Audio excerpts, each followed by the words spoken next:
మన ఇళ్ళ దగ్గర మన శుభకార్యాలు అనేక విషయాల్లో చేసుకుంటాం. అవునండి, శుభకార్యాలు చేసుకుంటాం కదా.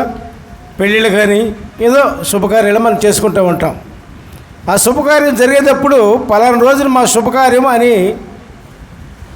అందరికీ కబురు చేస్తాం, అందరినీ పిలుస్తాం. ఆ పిలుపు అయిపోయిన తర్వాత ఆ యొక్క విందు ఉంటుంది కదండి, మంచి ఘనంగా చేసుకుంటాం. ఎప్పుడు శుభకార్యాలప్పుడు మామూలుగా తినేది వేరు, శుభకార్యాలప్పుడు చేసుకునే విందు వేరు, ప్రత్యేకంగా ఉంటుంది. అవునా కదండి? అవును కదా? అవునా కదా? అవును, దేవునికి స్తోత్రం. ఆ విందు టైం వచ్చినప్పుడు పిలిచిన వాళ్ళన్నీ కూడా రమ్మని మళ్ళీ కబురు చేస్తాం. ఒక్కొక్కళ్ళు ఒక్కొక్క వంకతో వాళ్ళు రారు.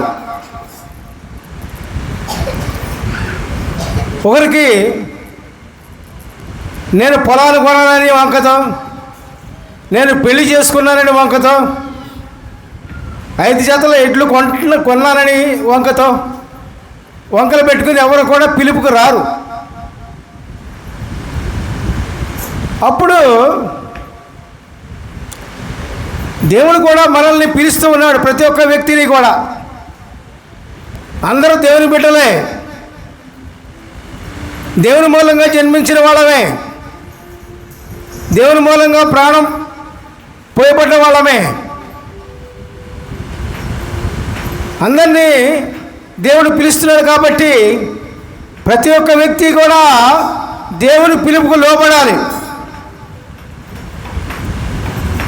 అబ్రహామును పిలిచాడు, మోషేను పిలిచాడు, అట్లాగే కొత్త నిబంధనలోకి పేతురు అనేక మంది శిష్యులను పిలిచాడు, 12 మంది శిష్యులను పిలిచాడు. దేవునికి ఉపయోగించుకున్నాడు, దేవుని కార్యం.